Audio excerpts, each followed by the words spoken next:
Phil Wood, I am so excited to chat with you today because I always get really excited when I get to talk to a quote unquote expert. Oh, And by that, I just mean someone that's hello. studied, or dedicated to a field and has been applying themselves into one area for a long time.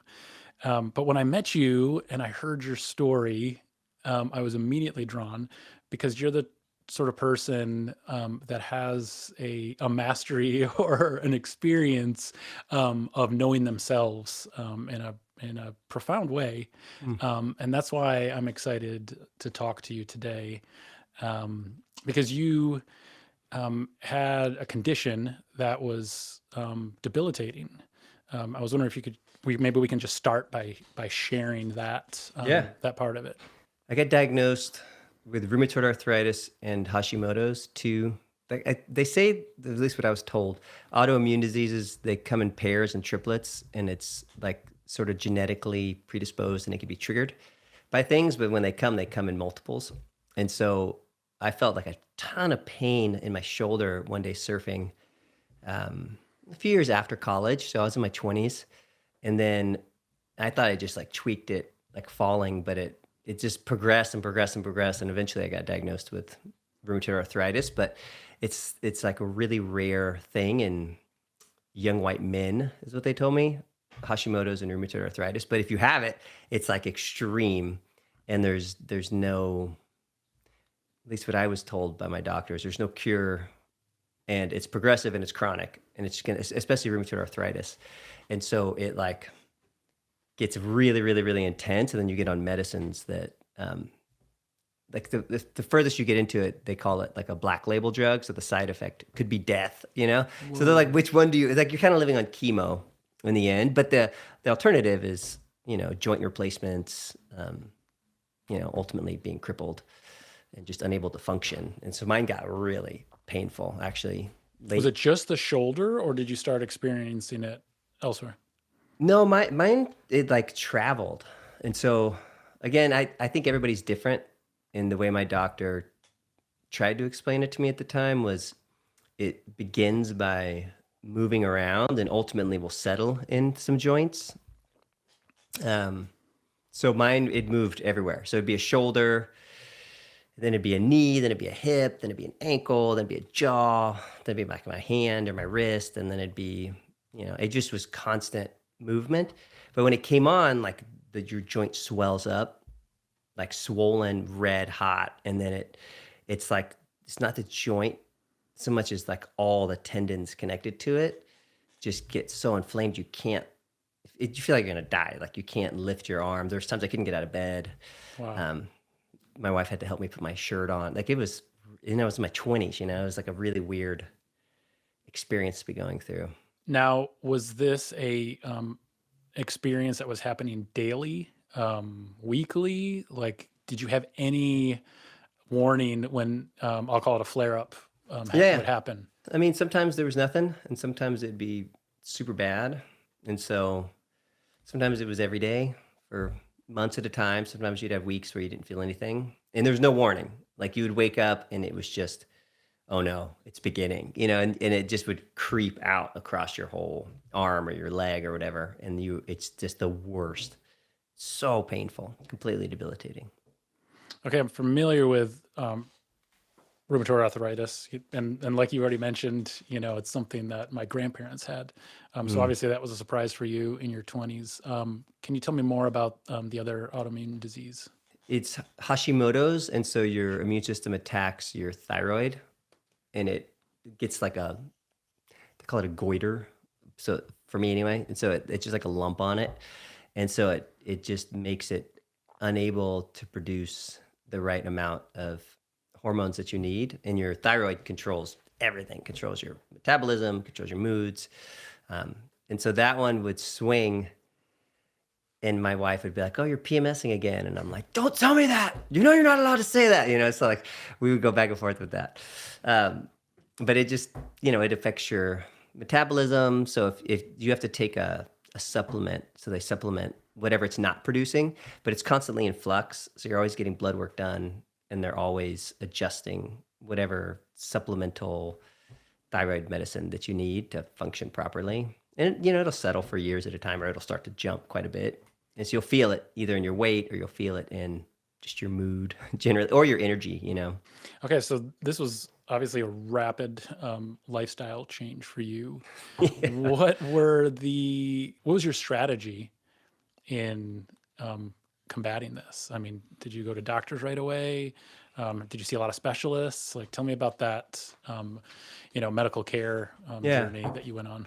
It's interesting because from what I understood, it can be or was stress induced. So like it's what triggered it. At least a piece of it that I learned, and I think there's a lot more pieces to it that I learned along the way. But that was right about the time we were trying to start a church, and we were in our 20s. And so right as we were starting that church, just the immense like pressure and stress of that time period. Actually, a buddy of mine, a mentor, was starting a church at the exact same time, one town over, and he got the same disease. Actually, he got rheumatoid arthritis as well. But it also attacks your organs, and it killed him. He lost his lungs, and Whoa. he died a few years ago. They had to do a lung replacement, and then it lasted as long as it could, and then he died, which is crazy. Yeah. So I I mean, had no idea that it could attack organs like that. I always thought of it as a joint, yeah, condition. it's like a holistic body smasher. Man, Really, where your body just turns on you. yeah. Um, I started going to doctors. I thought I was straining things or something, but ultimately it got referred up the chain to an endocrinologist, and then to a rheumatologist, and then it's so hard to diagnose. The first one wouldn't diagnose it because I was so young, Hmm. and ultimately another one did, and then they started putting me on different medicines to try different things, and ultimately it progressed up to a medicine that I think the side effect was you could go blind, so you have to get eye checks all the time. It's like really, yeah, it was a Wow. fascinating experience. What did any of the medication along the way bring any sort of temporary relief? Yeah, yeah, but it just comes with severe side effects, you know. You're just Hmm. living in other kinds of pain and debilitation um, that you don't want. So it's like relieving one thing, but you're experiencing something else, you know. Yeah. So you went down this, I don't know what I assume is just like a more traditional path.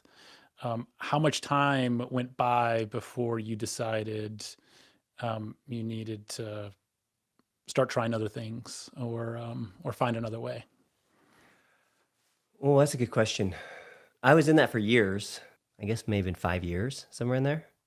Okay, so you Uh, spent 5 years along this traditional path of doctors, endocrinologists, and so on, to try to find relief and a way to manage all this. yeah. Was there like a breaking point? Was there like one single moment when you decided to try another way, or did something come to you? Tell me about that. Okay, this is what's interesting about that moment was I didn't. So the fast that I didn't do it thinking it would heal me physically.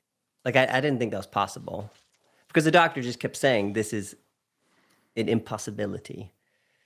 It isn't going to happen. Like this is you for life. It's just what it is.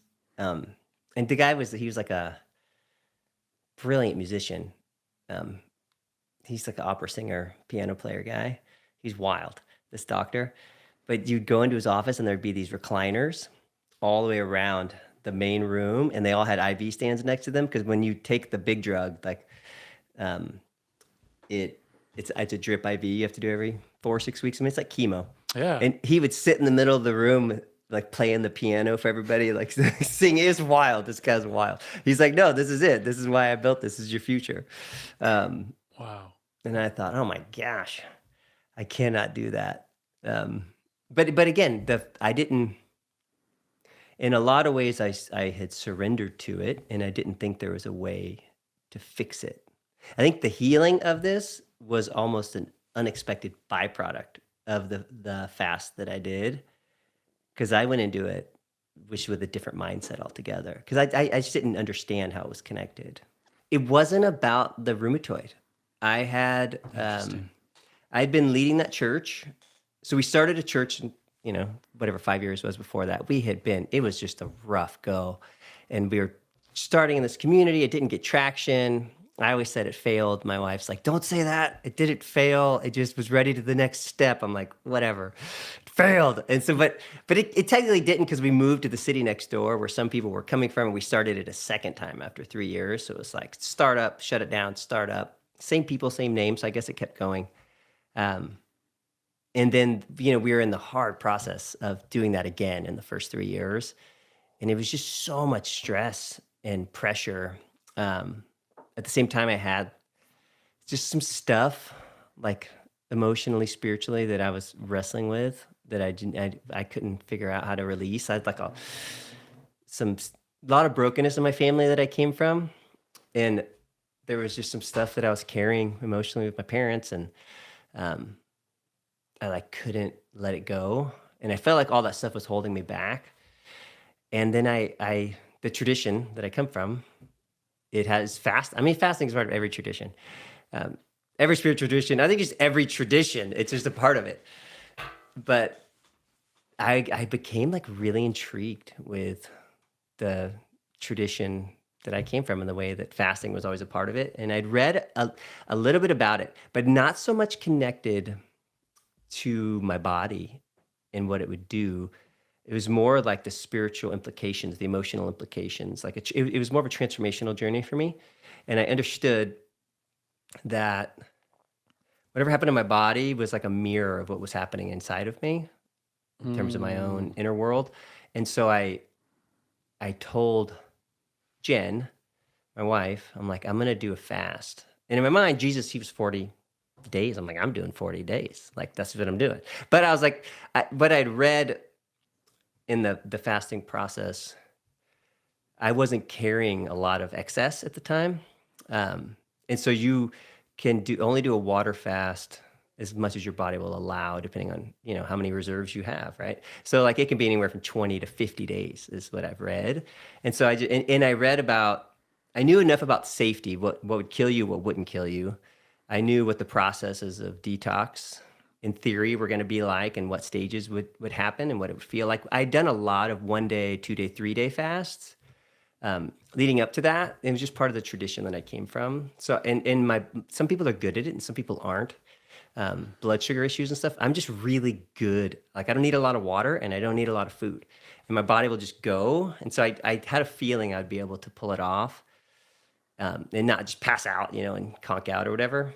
And so I just told her, like, I'm going to go as long as I can. And I know the point in theory, when you cross that starvation line, when your body starts feasting on like living tissues to survive, when you need to come out now, it's like game over. I knew what that in theory would feel like, though I obviously never felt it. So Yeah, I'm like, at some point the body like starts feeding off a muscle yeah. and and then everything else. And that's when you can really start to deteriorate. That was my theory, is like, let's find that edge. Yeah. And then that's when I'll come out. Yeah. And then she's like, what do you mean? It's like, I'm going all the way. And I told my staff that I worked with every day, because we ate lunch every day. I'm like, I'm not going to be eating lunch for a while. But I didn't tell anybody else. And I just was like, I'm just going to do it. I'm not going to think about it. I'm just going to do it. That's incredible. So you were really coming at this from like a mental, spiritual, self exploration sort of reasoning. Mm-hmm. Did you have any anticipation that it would affect your condition? No. Well, I asked my doctor, the rheumatologist, would it? And he's like, no, there's no way. So I actually went into it thinking for sure this isn't going to do that. And then maybe, but the tradition I came out of too, especially the little branch that I was a part of, it was like miracles, signs and wonders, the Spirit's going to heal you. And my real deep hope was, I'm going to do this fast and God's going to heal my body. And that's what's going to happen. It's going to be a miracle. But it's like a fascinating. Was it a transactional? That's a word I was going to say. If I do this, then you will give me this. Was that? It's so hard to pick apart those things because, I would want to say no. Okay. But probably yes. Yeah. I mean, I'm assuming. Yeah. Well, I mean, think about just the general logic of it. You know. I think at the time I would say, like, my theology would tell you, no, we're not going to do that. But then a piece of me is like, damn it, God, I'm going to starve myself till you fix me. Which is like worst case, right? But when you're really desperate, because I was desperate on a lot of levels. Yeah. Um, I was struggling vocationally, I was struggling emotionally, I was struggling with my parents, I was struggling with my body. When you get desperate, you do desperate things, Yeah. What is that? Like you know, a lot of change happens when the pain of doing the same thing is greater Hmm. than the pain of trying something new, or, Yeah, doing a fast for 30 days. yeah, yeah. True. I mean, you're just kind of up against it, so you just go, "I'm doing this." But it felt like a divine calling is the only way I would describe it. Which it Gotcha. sounds dramatic, but I was like, when my mind is set on something like that, I have to do it. Yeah. There's There's just something without trying to identify where it's coming from or, what it is. I think most people can define at least one moment in their life when it was like, I don't even feel the need to explain mm-mm. or, write a thesis on why I'm doing this, but it's just in me and I'm compelled to do it. It was that way when I started that church. It was that way when I left that church. It was that way when I did this fast. Okay, so let's get into the fast because I've done, and part of the reason why I'm talking to you, apart from being inspired, is I've done a 3 day water fast before, Yeah. um, and so I've got this tiny, Yeah. experience You know what of it's like. riding the roller coaster, and so I don't know. Take us through that first week. I'm almost glad I didn't read more about it. I was like, I'm just gonna do it. And I mean, because if I would have read everything, I probably got scared and not done it. Or like tried to put too much on it. So for me, it wasn't. I just wanted to take it as it came and just see how I did. And I was like, I'm gonna go until I can't. But my goal is 40 because Jesus. And so, My uh, guy. yeah, my guy, he did 40. I could do 40, Yeah. which I couldn't. But I started on accident. There was no dramatic like today's my day. I mean, you're supposed to wean down. Um, there shouldn't be like a big last meal. You should actually slowly wean down food, and even your last meal should probably be like just some salad because you want like if your metabolism is going to slow down and ultimately stop, and you want Yeah. yourself like to be able to push everything out so that you can be okay, and then you can actually wake it back up in a healthy way. And like some people even go to juice after the salad and slowly wean into it, Mm. if because they're setting their body up for a very long run of hibernation and then reawakening. I don't think I did that. I think I had a really busy week. I missed breakfast, and then I had a lunch meeting and I missed lunch, and it was like mid afternoon, and I was like, "Damn, I'm 2 meals in. I was gonna go. Like I'd already started. This thing started." And that's how it began. And that was day one. And the it's a fascinating detox process. I mean, there's a lot of people that are talking about it now who've experienced it, especially the beginning stages. I don't know how many people I've seen that push beyond that. Not that many actually, that I've seen What would talk you about it. define as the beginning phase? How many days are we talking about? I think the first 10 days is like a beginning Okay. journey, and at Okay. least for my experience, because so for me, the At that first point, you're getting off like, if you've got a caffeine addiction, if you're like have some sort of like oh, constant sugar involved, like you're gonna feel just from I've experienced just removing yeah. those things in my diet, and there can be a serious withdrawal Yep. experiences just by No, removing extreme. certain foods, and so you in one in Well, okay, one okay. To swoop, to be fair, yeah, I knew I had to get off sugar, alcohol, caffeine, everything ahead of time. So okay, I knew that. And okay, so I had already done that work. I drink a got it, lot of coffee. So I had slowly weaned down to none. And then I had slowly weaned everything else down, um, in terms of sugar or whatever. So the cravings would, slowly dissipate. So I wasn't having any of that stuff anyway at that time. So okay, I knew I was ready. It just in terms of how it began, it was just without fanfare. So I didn't experience those things, which I think I would have died if I experienced those things in the middle of it because I've done it that way and it's horrific. yeah, Um, but this one, so the first 3 days, it's your body's going through really heavy detox. And so a lot of your toxins are stored in your fat. And so depending on your diet, what you eat, how you treat your body, even how you exercise, it's going to just vary. And so like your tongue turns white because you're detoxing out of your mouth, terrible breath, your feet get really stinky because you're detoxing out of your feet. Hmm. And what's interesting is you continue to poop throughout the course of that first 3 days, but that's like your body's dumping its toxins into your intestinal tract, it's just getting rid of them. And so Yeah. you're detoxing heavy for the Hmm. first 3 days, Yeah. and you're exhausted, and your body has been trained like a toddler that it like, "I need food every couple hours," but you don't. You actually don't need food for days. Hmm. Turns out 30 days you can go without food, Yeah. but at least I could. And so it's just your body's like desiring.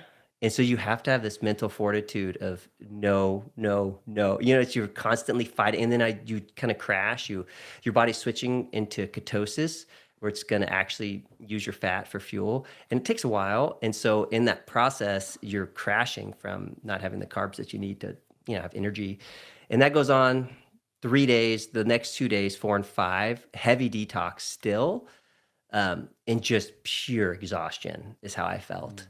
Mhm. Once you cross 5, I think the brunt of that pain is gone, and a lot of those tantrums that your body throws dissipate.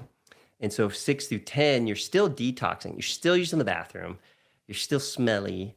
Um, and you have to kind of recognize the energy management of it. So like for 10 days, you're kind of just fighting through angry detox situation. If you can pass 10, oh my gosh, it changes. So your body's like, it's kind of done detoxing, not entirely, but something has shifted, and your metabolism turns off like 100%. Like it shuts down. So you stop using the bathrooms for like 10 days. You're using the bathroom. It's insane. And then you're not. And then, but like your metabolism is your heater. So you get really cold. And so you're like bundled up. Um, every system unnecessary for survival, I feel like, turns off. So like your libido, boom, it's gone. Like anything that you don't need just is 100% gone. But then that energy gets redirected, and it's like the most incredible like reawakening. And I Yeah. would wake up with so much energy, and like my eyes were bright, my skin was bright. Like everything felt so good. I can never forget what it felt like to have that kind of energy, where I would get up at 5 in the morning. I would make the family breakfast. I'd clean it. I'd serve it on the table. They'd eat.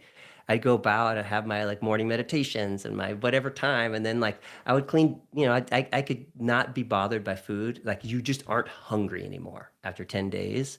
And you live in a heightened sense of things, and you're sharp. Your brain is very sharp and clear and like ultra focused.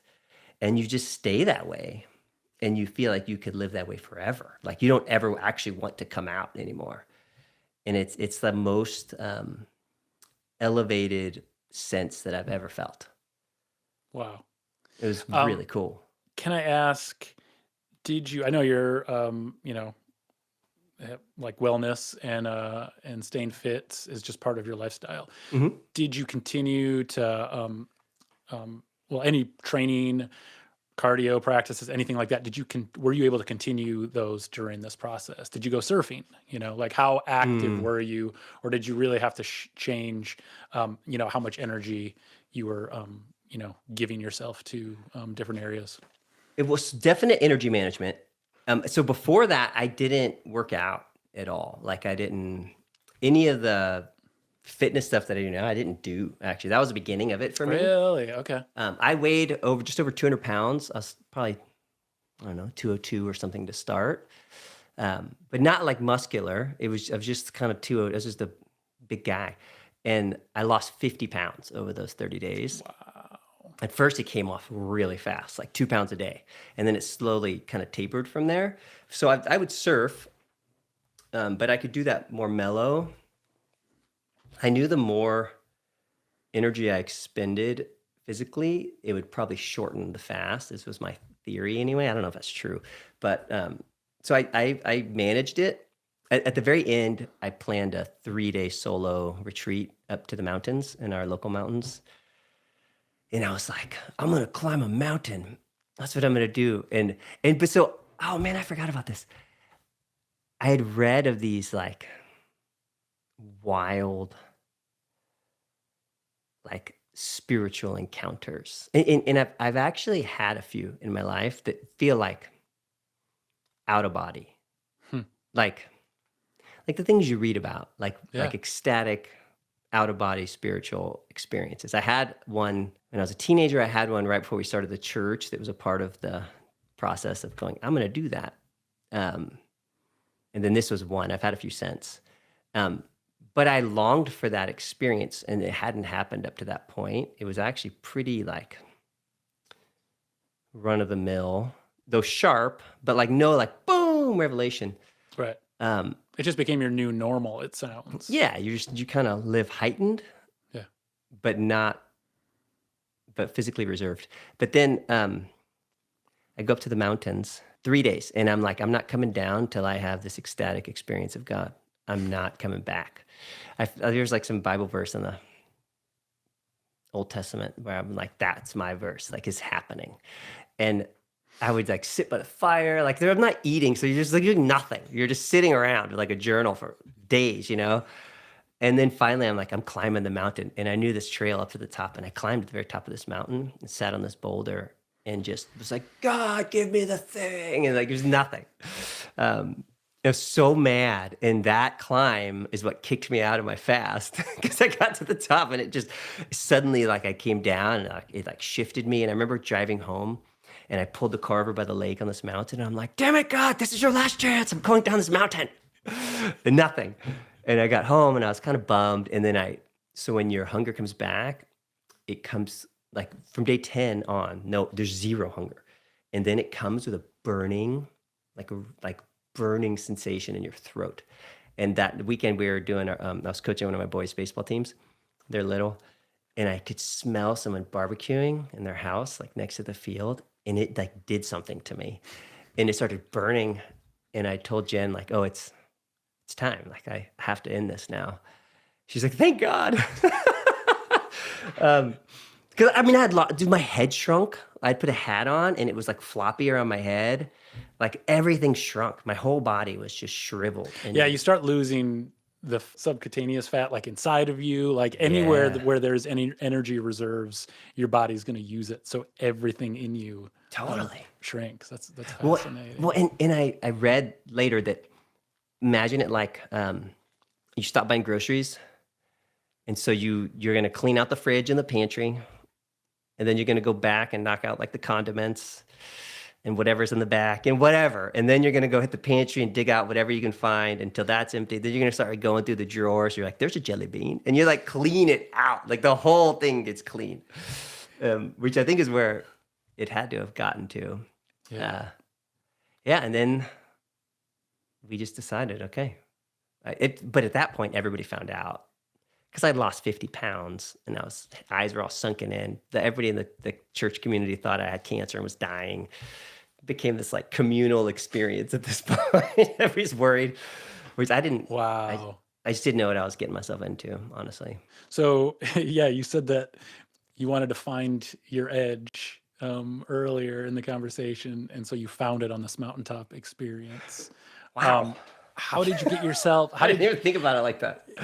It's true. Well, It's true, actually. You're right. Yeah. So the barbecue like triggers something in you. Did you have the mind to realize I can't just go right for the barbecue? I'm going to wean Oh, myself back okay. in, or how did you take yourself out? That part I did read about ahead of time as well. So if you can't, like, you'll kill yourself if you try to eat like that, right? I mean, that's the stories of war survivors, Holocaust survivors who start eating and they die from like actually eating, not from the starvation bit, because your body has to wake up very gradually, very carefully. One of the guys who was helping us start the church, he was an intern. His mom had done a lot of fasting. She knew how to come out of it. So she wrote me a little plan on a piece of paper and gave it to me. She's like, this is how you come out. So it takes half as long a fast to come out of a fast as it is. So 3 days should take you about a day and a half to come out of it. 30 days should take you about 15 days to come out of it. And so Wow. That it's, almost but sounds more challenging it is than most of the time that you spent in. 100% So what radical was restraint. so how did you so tell me about that restraint. Tell me about that because that's a discipline in and of itself.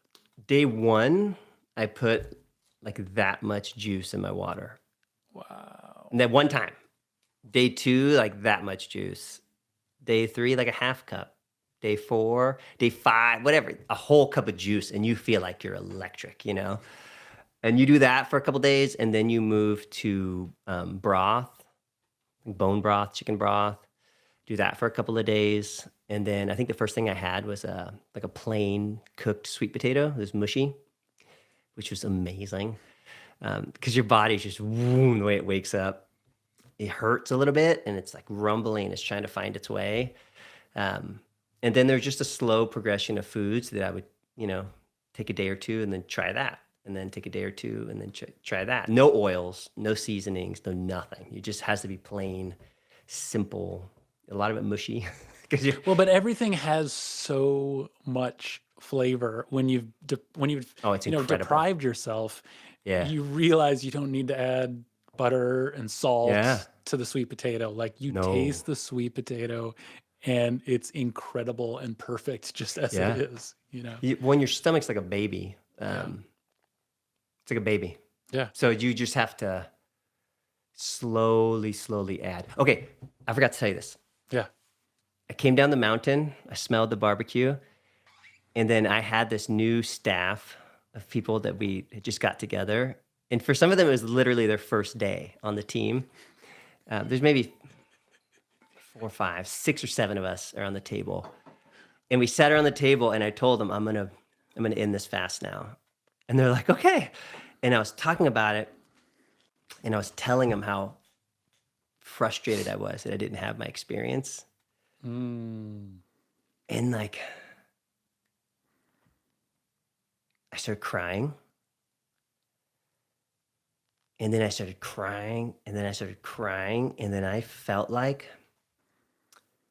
this, like, weight, I honestly, it was such a weight fell on me that I couldn't sit up in my chair. I was like doubled over, like hands on the knees, like hands between the legs, and I sobbed so loud, like wailing uncontrollably. I don't know how long it was. I mean, it could have been 30 minutes. I don't know, 10 minutes. I have no idea. But they all just stood there around me, and no one said a word. And they all just stood next to me. And when I opened my eyes, there was snot like all over the ground. Like I was a mess. And I was like, whoa, I don't know what that was. And that was my spiritual experience. And I intuitively felt like that was some kind of mirror to whatever was happening in my body. Like body, spirit sort of emotions. I found forgiveness for my family and parents in that moment that I didn't even try to find. It just happened. I wrote them this letter and forgave them. That I think that's when my body healed. Somewhere along the way, I recognized it then, and I'm like, I'm not going to take my medicine anymore.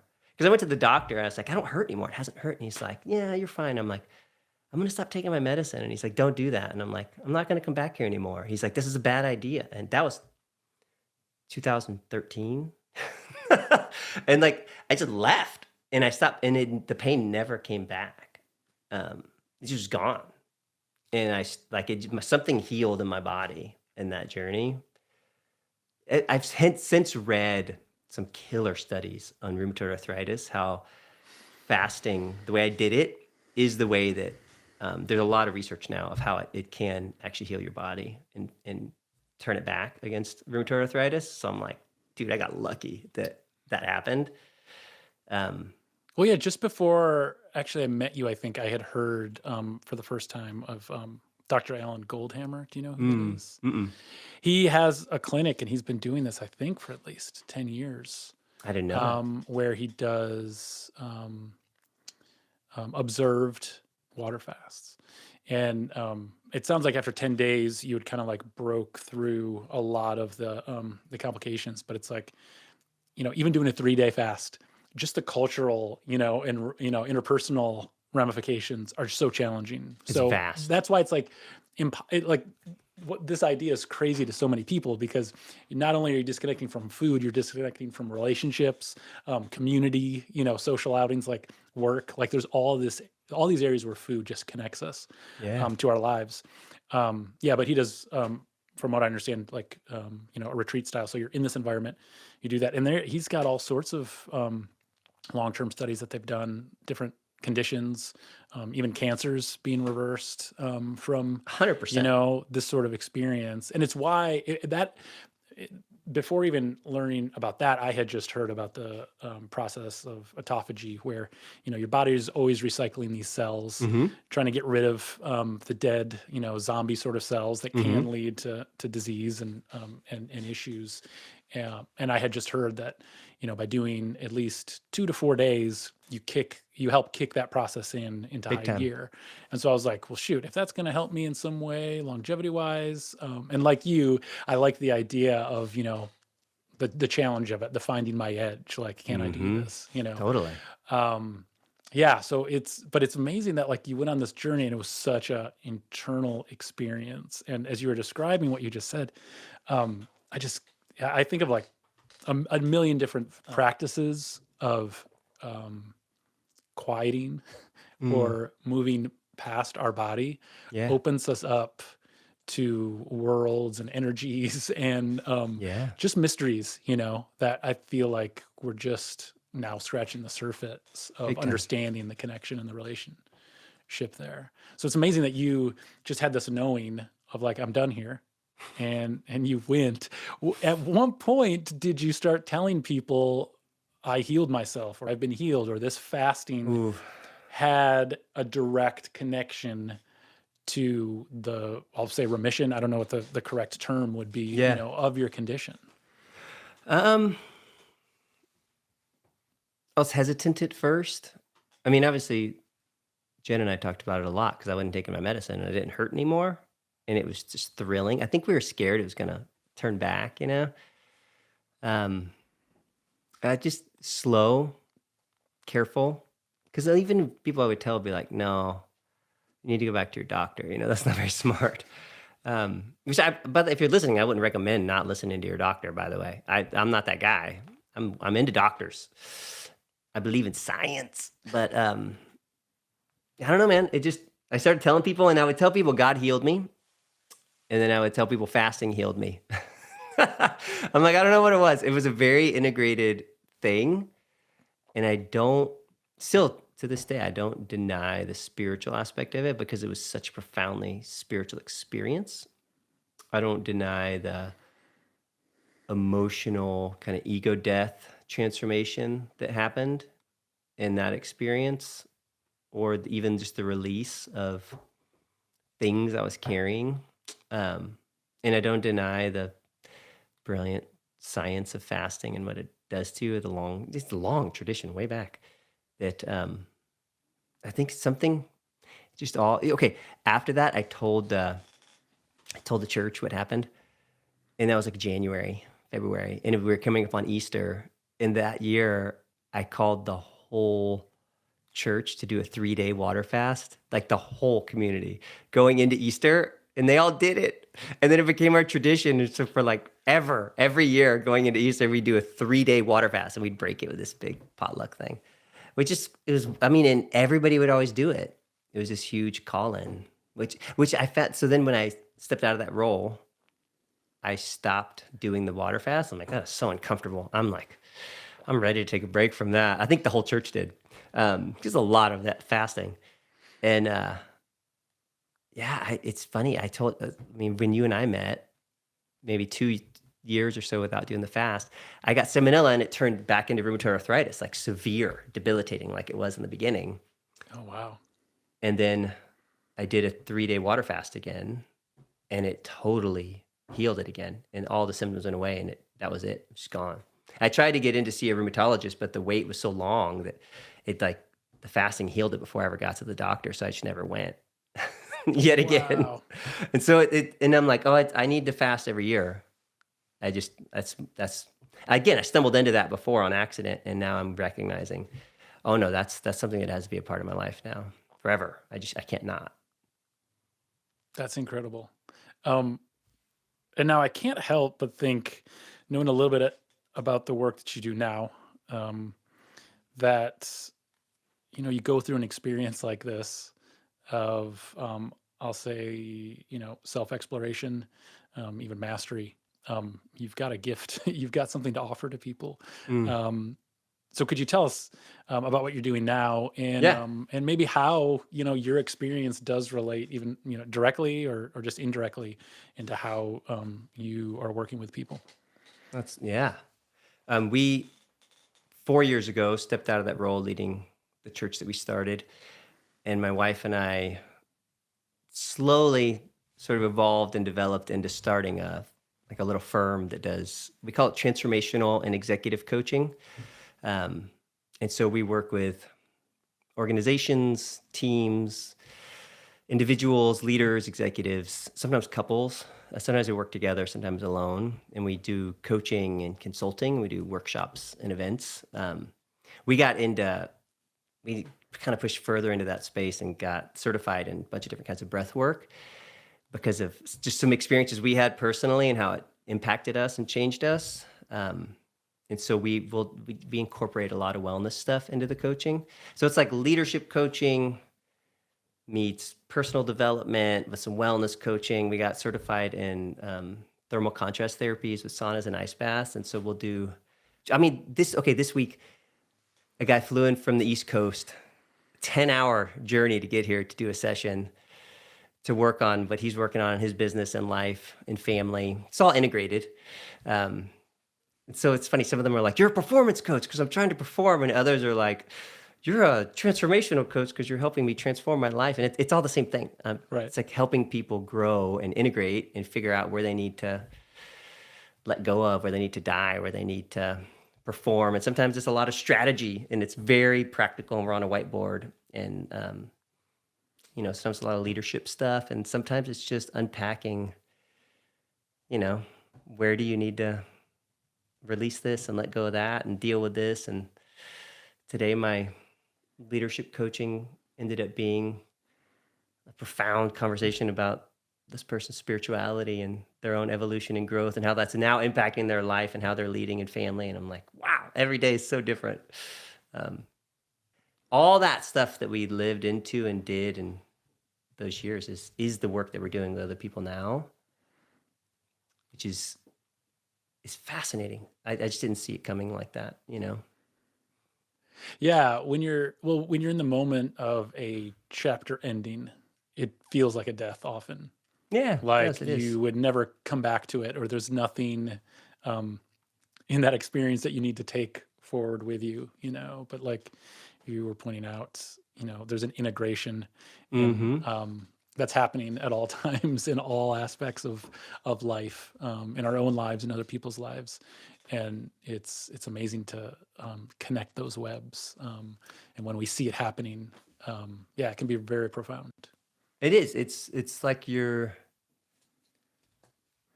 open your whole self to people, and it creates a very safe space where they can figure out where they most need to grow to achieve what they're trying to achieve in their life, even if they're not totally sure what that is. But then they get real clear on it, and then they figure it out, which is it's fun to do that with people. I would have killed to have a guide and a coach through a lot of those seasons that I was just stumbling my way through it. Yeah, And so yeah. it's fun to be that for other people, especially just even in such different spaces, like really profound, powerful executive spaces and corporate spaces, and then just in really simple spaces with people living daily life. Okay, so I have to ask, have you ever encouraged or prescribed a water fast to any of your I clients? do, yeah. I think people that are ready for it and that want it, Yeah, I'll encourage it. yeah. Big time. Big time. And you've seen positive, Always. results. Yeah, You can't have bad results yeah. doing a water fast. Well, it's one of those experiences, like breath work, like yeah, cold plunging, you know, Hmm. the list could go on, It's hard. where yeah, it demands something else of you, even if it is, even in the, you were describing how you were wanting this like sort of aha breakthrough sort of moments. Um, but oftentimes it's just, in the difficulty, in the pain, in the challenge. There's a part of us that wants to just shut that down, make life easier, go back to normal. Yeah. But I think if you can create some space around those painful moments, those hard moments, and give it some of your awareness, some curiosity, Hmm. they're like windows, into where you think you want to go, and it often takes you, in a whole different direction that you couldn't have expected or even seen coming. It's true. And it's much more integrated maybe than we realize. You know, it's like it's not dualistic. It is both and. It's quite spiritual and it's quite physical. And it's interesting how physical exercises like breath work, cold water, hot air, you know, fasting or whatever, how it does open up your internal world. I mean, I was just reading, there's a new book, Mind Magic. Have you read this yet? No. He's a neuroscientist, brain surgeon. He's talking about how to manifest, which is funny to me. But he talks about the science behind it. He's like, it's not a woo woo, it's quite simple. He's like, your brain operates off your subconscious mind. You know, some 90% of what you do is based on that. Even against your own intentions and will, it's going to work it out towards that subconscious mind and desire. Subconscious works off beliefs, which is like magic. It's funny. And he's like, the only way to change that is because we live heightened in a fight or flight sense all the time in our culture, is you have to do the practices that put you in a profound sense of like almost meditative calm. And then you can access the subconscious and then you can reset it and you can give it the beliefs that you want to have. And then it will seek those things out and actually do it. And he's like, your brain will achieve the things that you tell it to achieve. Just often we don't know what we've told it to achieve from childhood, from trauma or whatever. And so it's in that way, you do a fast, you're accessing that subconscious internal world in ways you don't even know. And you're reprogramming it along the way. You do the breath work, you're accessing those beliefs that are deep underneath that you don't normally have access to. Same with the cold or the heat or whatever. I mean, that's all those things are just profound tools that help you to transform your life and to do what you actually want to do with it, which is interesting. Yeah, I mean, everything that you were just saying, I've hit in the past, year or so through different, people that I've heard speak, or, other ideas, around the same idea that like there's this whole world of the subconscious that is informing, um, even before we say our thoughts. Um, there's this subconscious that is kind of in a lot of ways feeding, what those thoughts can even be, Yeah. and and through like traditional talk therapy or other modalities, you start to get access to like the messages, like oh, I'm verbalizing the critical messages that I heard from my family or from that boss that I had, from an early age. Like Yep. these narratives and these stories become kind of self-fulfilling prophecies, for our life and like our choices and how we Yeah. move in the world. And any way that you can, find access, like you said, like kind of quiet your exterior and even your body, um, to give some space to that, what's really down there, Yeah. can be really transformational. Big time. Yeah. I mean, you'll end up almost accidentally achieving what you want to set out to achieve by getting to the root of it. And, Hmm. and it also, it connects your head and your heart. It connects, like we live in our head so much, especially post enlightenment. We're just very ideological, very like idea driven, Hmm. but our emotions, our traumas, um, it's all stored in our body. You know, it's all bodily experiences, and they get stuck. And when you can put yourself in a position to connect that, which is what really good breath work, thermal contrast, those kinds of practices, meditation, it puts you where you connect those things, and it allows you to actually access your own intuition. It allows you to access your own trauma, access the emotions that are stuck, move them through your body. And even it takes away the blocks that keep you from even being able to strategize well, or like it's funny. We'll do a workshop with a team and a company that's trying to plan for a quarter and reset their strategy and mission and all their goals and whatnot, and we'll take them through half hour of understanding their body and their breath, and then we'll take them through 30 minutes of real intense breath work, and then 30 minutes of sauna and ice bath, and then when they dry off, we'll sit down around a whiteboard, and it is unbelievable what comes out of people in that moment. Yeah. But because it's all in there, they just had to get access to it. Yeah. And the way I describe it often is like what you're saying. There's this knowing that we've been so trained to use in our mind. And we're yes, great at that. But there's also a knowing that's like exists in our body. And there's been such a, like you said, like such a deviation between those worlds. It's like most of us don't even know what's going on in here. And the traumas, the emotions that we haven't allowed ourselves to have yeah, are so overwhelming that for many of us, when we first just, barely tap into that, it's so uncomfortable that we don't allow ourselves to go there. yep. We just keep it pushed down. We just kind of continue on with the status quo. But like your story illustrates, like tapping into the knowing that's like in here Whew. is so powerful and profound. And it's not about, it's not like the mind is the devil, you know what I mean? And like this is any necessarily better. It's like there's an integration that can happen because both serve us well, when we're aware of it and integrated and operating from from that space that you're talking about that you can get to after these experiences. Totally. I think the future has got to be more integrated and more embodied.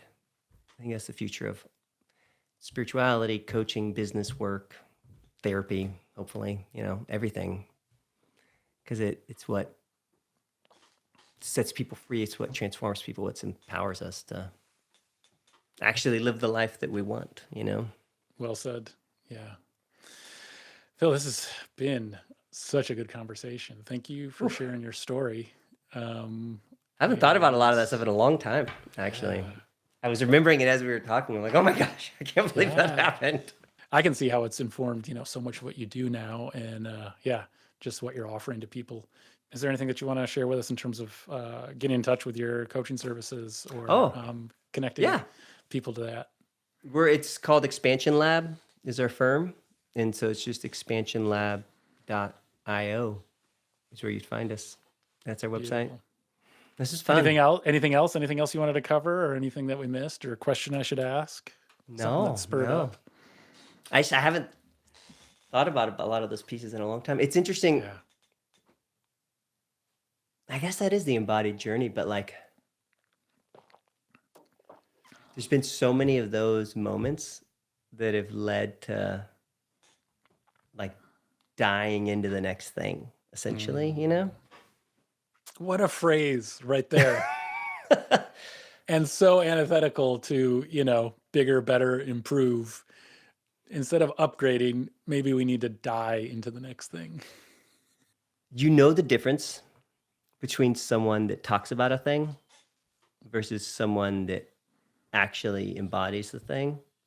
But I do think there is a piece of like dying into the thing. Jen always teases me. She's like, you use such like intense language. I'd always be like, we're going to change the world. She's like, oh my gosh, we're starting a small community in like a random town. We're not changing the world. I'm like, this is our world and we're changing it. Right. Yeah. Yeah. But Everything out there is in here and what's in here yeah, is out there, but it's a struggle though, man. It's like I always forget. I think that was some of the beauty of fasting regularly that I used to do that I'm trying to get back into. Now I did another one recently because I got sick, but it keeps you in that renewal, that mindset. Yeah. I mean, we live in Southern California. There aren't even seasons here. There's nothing to remind us that things die. It's just Yep. always sunny, but Yeah. it's almost like you have to remind yourself again and again and again Yeah. so you don't get lost in the prevailing Yeah, it's polarized narratives, you know? right. Or just like you can't perpetually stay in like a good vibes only, mode. That's not No. that is not life, Yeah. Yeah. Yeah. Well, I had so much fun talking to you, Phil. You too, man. Yeah, this is good. This is Very really good. good. We got to keep this conversation going.